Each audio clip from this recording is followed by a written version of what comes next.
Bom, gente, vamos começar aqui o Jornal da Jovem Pan indo direto para Brasília, porque o presidente Lula está reunido neste momento com o presidente da Câmara, Hugo Motta, e também com lideranças da Câmara lá no Torto, que fica lá na capital federal. A gente vai conversar agora ao vivo com o André Anelli, que vai trazer mais detalhes para a gente. André, eu quero te ouvir sobre essa reunião que mostra, pelo menos, né, um alinhamento, uma possível aproximação entre o Poder Executivo e o Legislativo. Os convidados já chegaram por aí? Seja bem-vindo, uma boa noite. Alguns sim, Cássio. Muito obrigado. Boa noite a você também e a todos aqui no Jornal Jovem Pan.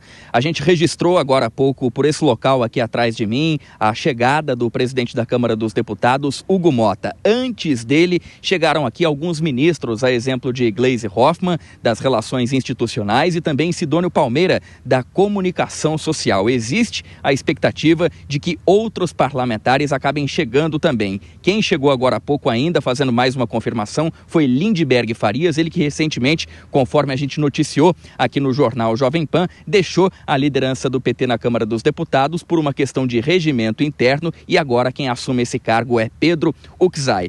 Essa reunião, na verdade um jantar aqui na Granja do Torto, uma espécie de casa de campo da Presidência da República, acontece para que o presidente da República se aproxime ainda mais dos deputados, especificamente porque Lula tem algumas pautas de alto interesse que precisam ser aprovadas de preferência nesse primeiro semestre. A gente destaca a principal delas, o fim da jornada 6x1, 6 dias de trabalho, 1 dia de descanso, e também a PEC, a proposta de emenda à Constituição da Segurança Pública, que estabelece, entre outras questões, diretrizes para serem seguidas através do governo federal por meio dos estados e municípios. Então, são 2 pontos considerados bastante sensíveis e que devem gerar engajamento ao longo das eleições de 2026, redução da jornada de trabalho e também combate à criminalidade. Essas são as principais bandeiras, então, que o presidente Lula quer ter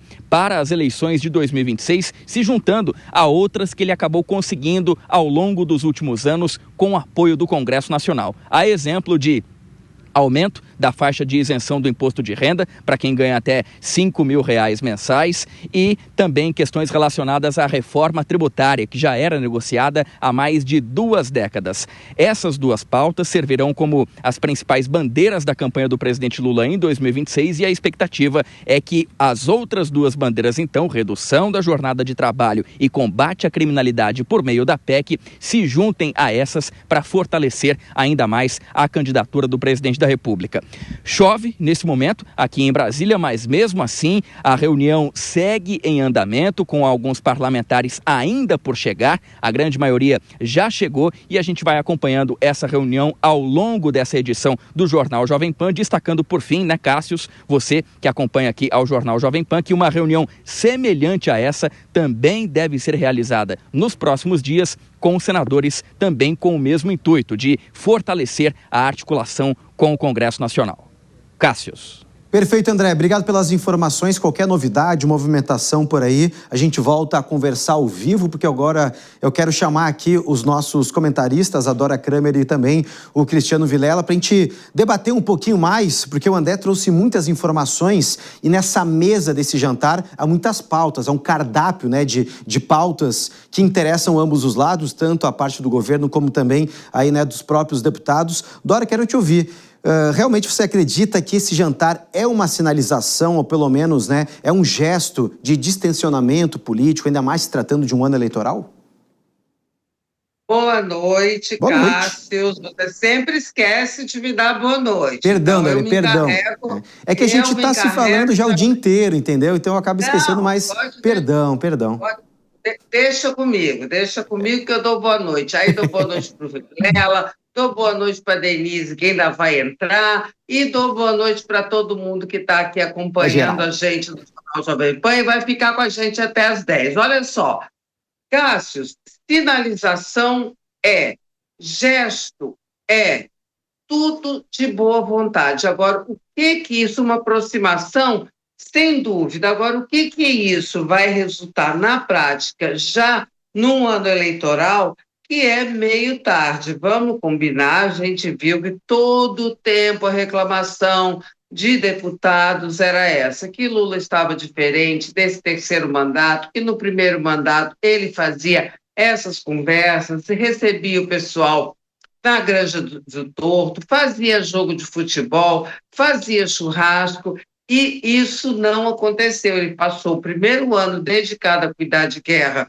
no leste europeu, no Oriente Médio, e deixou o Congresso para lá. Parte do segundo também, e ficou muito distanciado, como quem já tivesse um pouco, assim, farto daquela mesma coisa, porque, afinal de contas, era a terceira vez na presidência da República. E aí as coisas foram ficando, não só pela composição do Congresso, que não tem identificação ideológica com o presidente da República e seu partido, o PT, a distância foi, né, se consolidando, os atritos acontecendo. Veio essa história no final do ano passado do governo ficar dizendo, usando o slogan Congresso inimigo do povo, vê se pode, se isso ajuda, né? Então, são tantas as questões conflituosas que eu acho que não será um jantar. De qualquer maneira, melhor que tenha do que não tenha. É uma tentativa, mas não vamos fazer grandes expectativas a respeito do resultado concreto que isso possa acontecer. Ô Vilela, eu quero inclusive também perguntar para você, porque está acontecendo agora esse jantar, a gente sabe que tanto o presidente Lula como o Hugo Motta, eles têm a mesma finalidade, mas também objetivos diferentes. A ideia é realmente passar essa sensação de alinhamento, de aproximação entre os poderes, mas o presidente Lula tem uma eleição presidencial pela frente, quer, querendo ou não, emplacar as principais pautas para chamar de seu, para colocar ali a sua digital, e o Hugo Motta precisa buscar uma reeleição e depois dessa reeleição vai tentar mais uma vez aí pelo menos concorrer à presidência da casa. Ou seja, são objetivos totalmente diferentes, mas andando juntos, provavelmente os dois têm mais chances de conquistar esses objetivos. Como é que você enxerga esse jantar também? Pois é, Caso, está cada um olhando para o seu queijo nesse jantar. Cada um quer saber realmente dos seus interesses. Uma boa noite a você, a Dora, a Denise e a todos que acompanham o Jornal Jovem Pan. Olha, realmente é bem-vindo um jantar, claro, é importante essa pacificação entre executivo, legislativo. Eu vejo que o somatório ele é positivo. Agora, primeiro, como a Dora muito bem colocou, isso não pode estar divorciado de ações concretas e estamos vivendo um momento onde o legislativo já tem clareza de até onde o presidente Lula vai avançar ou não vai avançar. Ele tem realmente que demonstrar essa proximidade e buscar atrair apoio não apenas para essas pautas importantes do ano de 2026, mas também, é claro, para o seu projeto eleitoral, que, ao fim e ao cabo, é o grande interesse nesse momento, é o principal assunto.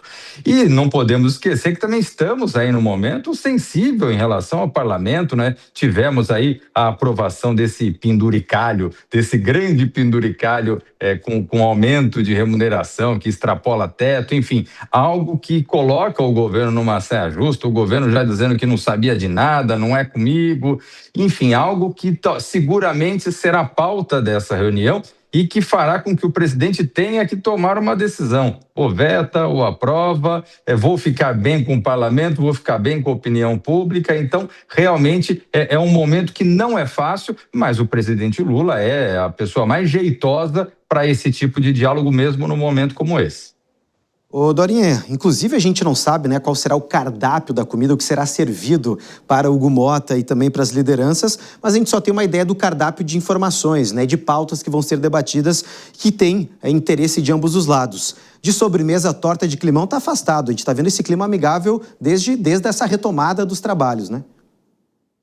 Até por uma questão de civilidade, né? O cardápio é churrasco, dizem que é churrasco, e lá no Torto é bastante propício para isso, que como o André Anelli nos trouxe, é assim, uma espécie de casa de campo da presidência da República. Se fosse uma Alvorada, seria diferente, né? Aliás, ali na Alvorada, meu Deus, se for fazer churrasco, é um horror, porque a circulação do ar naquele palácio é horrível. Mas, enfim, o de sobremesa, realmente, eu acho que torta de climão não pode haver, pelo menos na presença do presidente. Acho que vão sair todos ali dizendo que foi ótimo, que toda reunião... Gente, a gente já viu o ano passado Cássio e Cristiano, vocês vão lembrar disso. De reunião, eu não me lembro, uma reunião que saiu todo mundo dizendo que estava tudo acertado e estava tudo ótimo, para no dia seguinte o tal do acordo ser rompido, o governo sofreu uma derrota acachapante no plenário, enfim. Então, o que vão dizer nessa cenografia de civilidade é uma coisa. O que vai acontecer é algo que nós vamos observar, e observar quando, de maneira mais consistente? É depois do carnaval, é a velha história, não adianta. Esse ano já começou mais acelerado, já tivemos aí um janeiro de 358 dias, estamos talvez tendo um fevereiro de 594 dias, mas começar mesmo para valer é depois do carnaval. E eu vou dizer uma coisa para vocês, acho que nesse ano, para valer mesmo, o que vai acontecer na política é depois da Semana Santa, que é ali na data limite para desincompatibilização, e aí a gente vai saber que moçada, que pessoal mesmo é candidato e quem não é. Ô Vilela, inclusive, né, pelo menos tem uma expectativa da semana que vem o Lula fazer este mesmo evento, mais um jantar, mas daí sim com as lideranças do Senado e também, é claro, também com o próprio senador e presidente do Congresso, Davi Alcolumbre. A gente sabe que a relação do Lula com o Hugo Motta foi uma espécie de relação ioiô, né, um sobe e desce, um vai e vem, bem namoro de adolescência. Já com o Davi Alcolumbre, a relação é um pouco diferente. Quando tem um desgaste, quando tem uma rusga, quando tem uma briguinha pública, parece que os dois se distanciam, ficam um bom tempo sem se ligar. Como é que você avalia também, já para a semana que vem, prospectando esse encontro do próprio Lula com o Alcolumbre? Acha que é uma importante essa aproximação para quebrar essas resistências? Especialmente num ano curto como esse, viu, Cassius? É importante a gente destacar que o segundo semestre não tem atuação no Legislativo em Brasília, praticamente. Os temas, eles vão ser apreciados, especialmente esses temas caros ao governo, precisam ser apreciados agora. É março, abril, maio, junho, e pronto, e cheio de feriado. Tem feriado de Páscoa, 1º de maio, Carnaval logo mais, Corpus Christi, enfim. Então é algo que realmente precisa ser melhor ajustado, seja por conta da exiguidade de tempo, seja por conta do grande interesse que o governo tem em temas que vão ter uma implicação eleitoral absoluta. Nesse sentido, cabe ao presidente Lula, até porque o presidente Lula, da metade do mandato para frente, com o desgaste de Padilha, ele passou a ele mesmo buscar a assumir o papel de grande interlocutor direto com determinados setores do Congresso Nacional. O que, de alguma forma, ele busca, nesse momento agora, fazer esse papel se utilizando do seu talento natural para o diálogo. No entanto, não é simples. Existe um interesse muito claro de uma série de demandas por parte do parlamento e muitas vezes esses interesses são conflitivos em relação aos interesses do governo federal. Perfeito, Dora e Vilela, já